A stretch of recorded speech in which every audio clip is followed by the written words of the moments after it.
Hello, UCAR. Peter Christensen here, coming to you from the CEO's desk.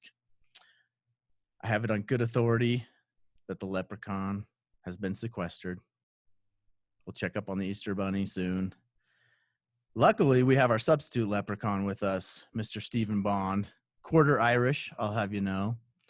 He's willing to fill in at parties, family events, as long as he can stay 6 feet away from everyone. Welcome, Mr. Bond. Thank you. I was 10% Irish for a minute.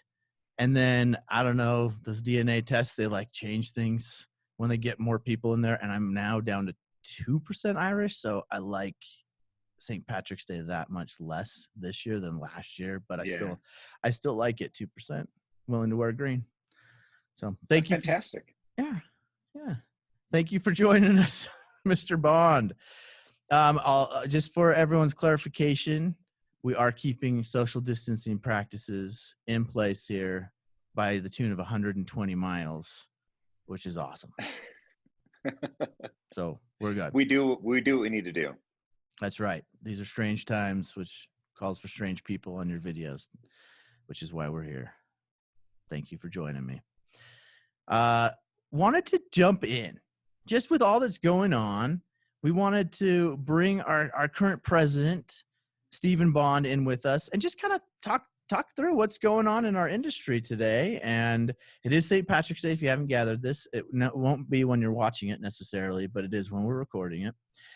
And so wanted to start off by asking you, Stephen, as a broker of an office, having just had a sales meeting this morning, tell me what you're hearing from your agents, how this, these current crazy market conditions are affecting them. What kind of questions or thoughts you're getting from your agents right now? Yeah. Really, it's a little bit of a mixed bag, but for the most part, our agents are incredibly optimistic, and they're optimistic because the fundamentals of today's situation is not really based on our economy at all. It's based on fear.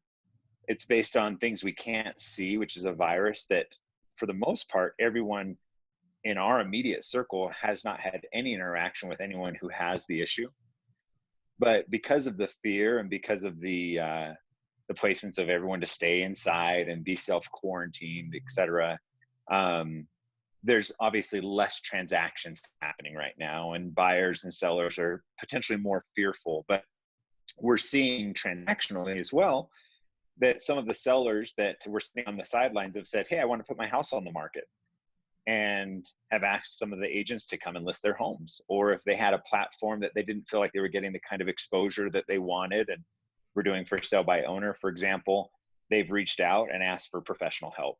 And so that might be actually a good thing, where we had such a scarcity of listing inventory and such a supply demand issue that we're going to see a little more supply.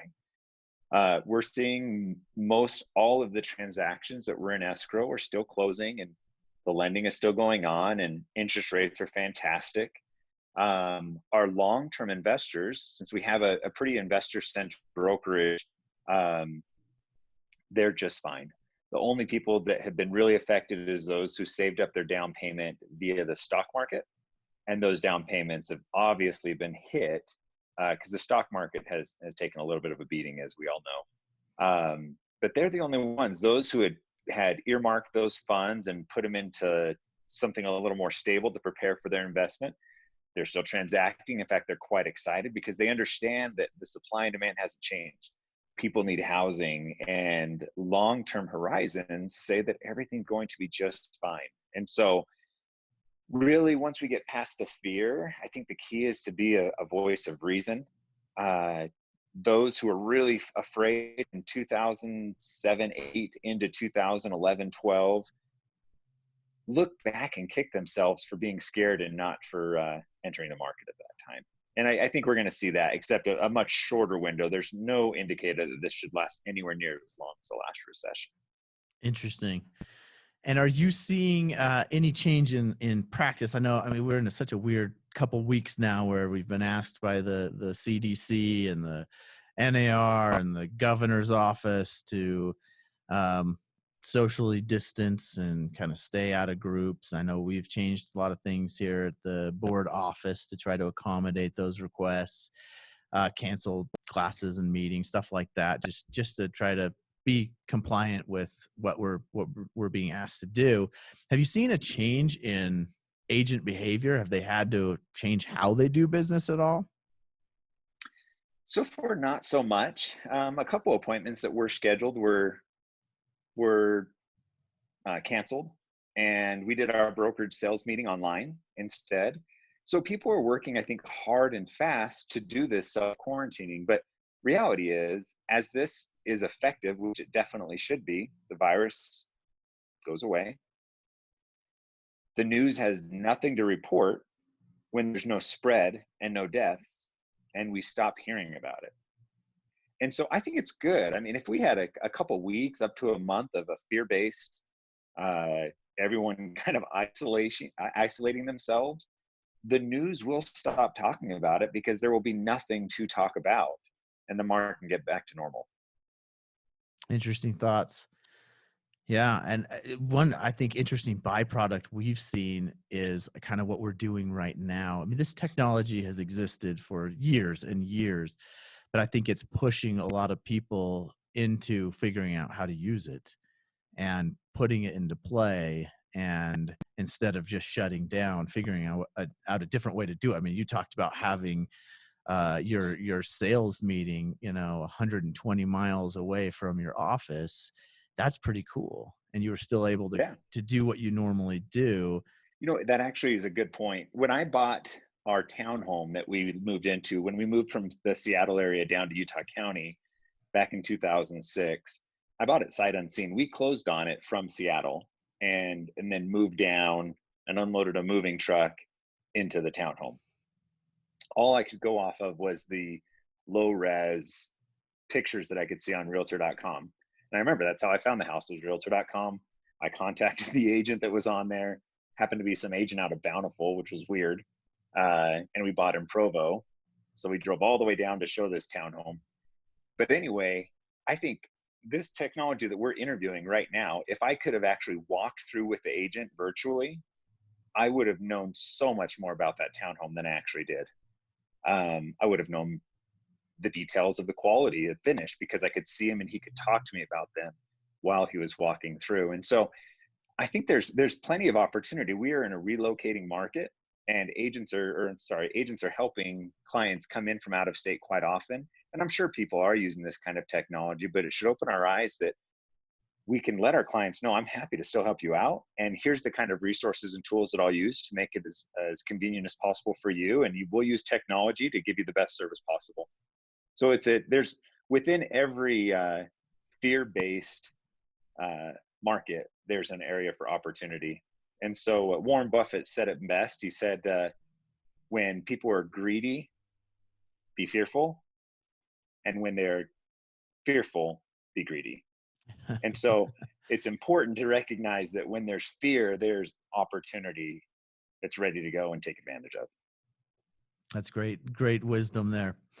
So we're gonna wrap this up. So tell me, as president of the association, I mean, you certainly don't anticipate an event like this coming up. It's not a platform that you ran on or reason you got into leadership, yet here it is dropped in your lap. You're at the helm during this hopefully unique time in our history.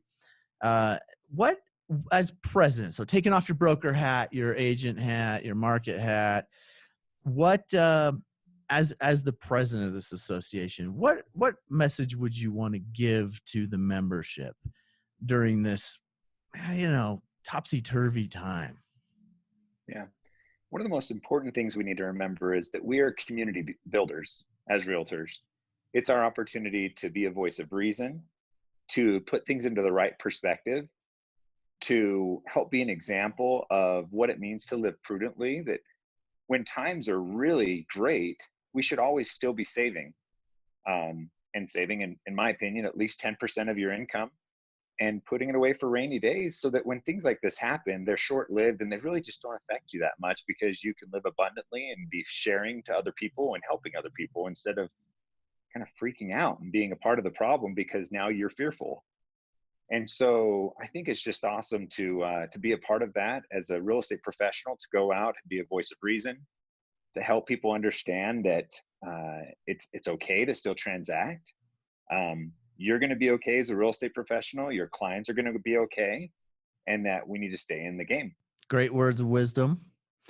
Thank you so much for joining us. You're a good man, Mr. Bond. We're glad to have Thank you. you. We're appreciative of your leadership. And thanks for all those of you who are tuning in to watch this. We hope this, brings at least a little entertainment to you as you're sequestered in your home office or whatever you're doing. But we'll get through this. Thanks to everyone for tuning in, and thanks for joining us, Stephen. Thank you, Peter. Appreciate all you do at the association. You're a fantastic leader yourself. So we're lucky to have such a great association to have our backs. Thank you. Appreciate it. Thank you.